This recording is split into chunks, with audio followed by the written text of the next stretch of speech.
Hi everyone, Stjepan here. I'm going to continue covering the games from the Šolta Chess Open played this summer. Sorry about not showing the conversion in yesterday's video. Some of you have commented on that. I just thought it was too simple, but from now on I'm going to be showing you the games until resignation or checkmate. I promise. Okay, so in round 3 I faced a FIDE master whose rating is quite low, but he is extremely strong. This season his rating performance in the league, which we are playing in the same league, is 2360, 2370, so a really strong FIDE master.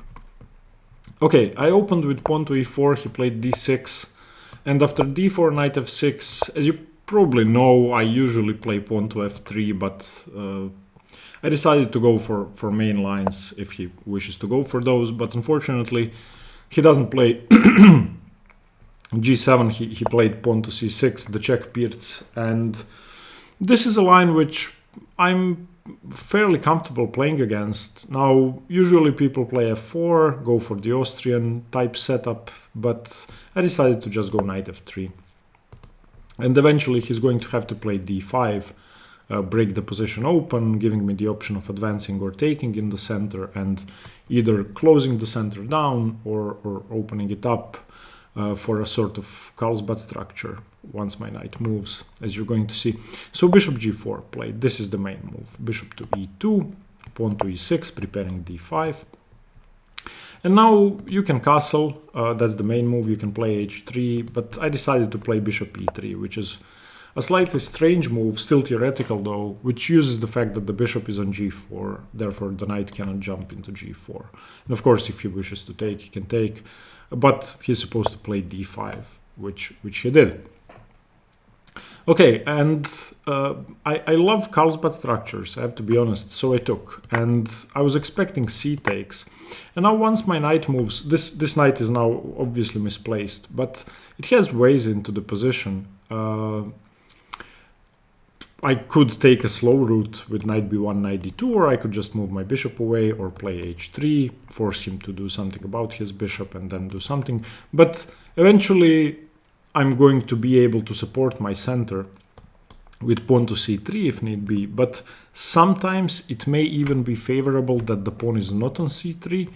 Therefore, the minority attack with b5, b4 doesn't really hit anything. So, in my opinion, this was a good Carlsbad for me. But after ed, he took ed. And now we just have a symmetrical position in which I have a lead in development. I'm a tempo up, basically. And I simply castle. So all of my pieces are developed. He's yet to develop 2 of his pieces. So I don't think this is a way for black to try and equalize. This simply gives white a good position, and white has to be better if you only count the development. Okay, bishop e7 played. I guess bishop d6 is possible, but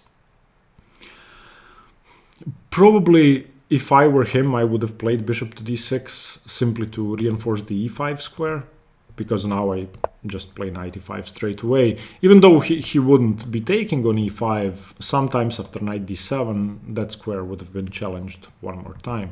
Okay, taking the bishop is probably the best option. And here I had to think, my knight is misplaced obviously, so I took with the knight. I could also take with the queen, but which doesn't give up the e4 square, but I'm gonna give up the e4 square anyway with this plan. So knight e2 has a clear idea. I want to go knight g3, knight f5. My knight is perfect on f5. He had traded off his light squared bishop, so he cannot challenge the f5 square anymore.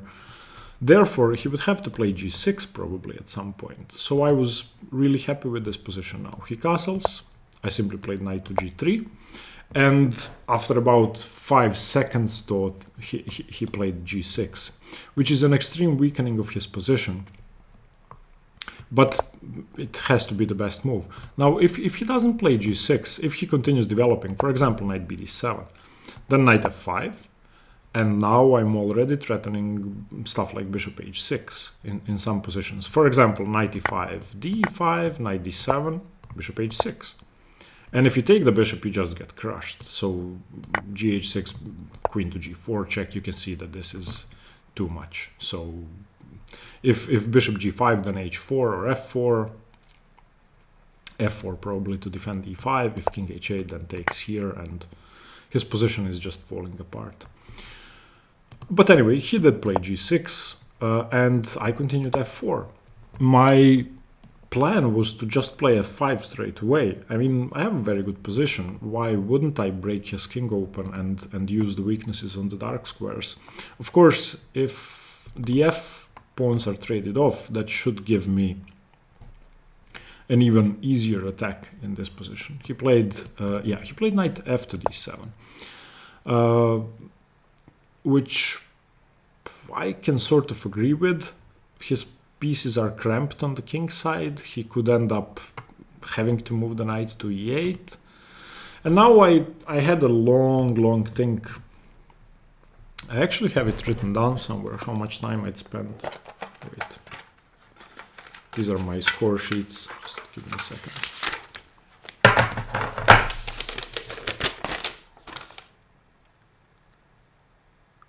Yeah, at this point, I had an hour and 10 minutes, and then 2 moves later I had 54 minutes. So I spent about 15 minutes on this because it was a key decision. This is a critical position. So, and when I showed this position to Mate, he said, well, f5, but it's not that clear. So if I go f5, he takes knight e5. That's clear. Knight e5, d5. And now let's say knight to d7, which probably is best. If f6, I go e6. If takes, I take with the knight, and he gets crushed on the dark square. So knight d7.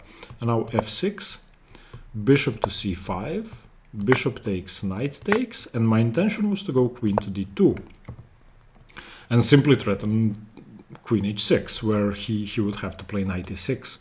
And if he plays knight e6, then I'm happy because I can probably just play knight f5 and rook f3 and just mate him somehow. But he has this annoying move queen b6, and this is why I didn't play f5. Because if I go queen h6 here, then knight e6 check, king h1, queen takes b2. Now my rook cannot move because my other rook is hanging. I wasn't really sure about this, so I didn't go for it. Maybe it was still better than what I did, but I wanted to take it slow and not risk losing if I mess something up. So I just played queen d3. Queen d3 reinforces f5, of course, and if he doesn't do anything now, then I'm gonna play f5. So he played f5, and this is what I'd been expecting. And now I've been given much more time for this attack. This is now a permanent weakness, this square. Of course, e4 is weak as well, but I can play around it. I can play rook f3, knight e2, rook h3, etc. So I just played rook f3. He played knight a6. He wants to go knight c7, knight e6, challenge the f4 pawn, and maybe suicidally play for g5, although I doubt it, but the knight on e6 is a good piece.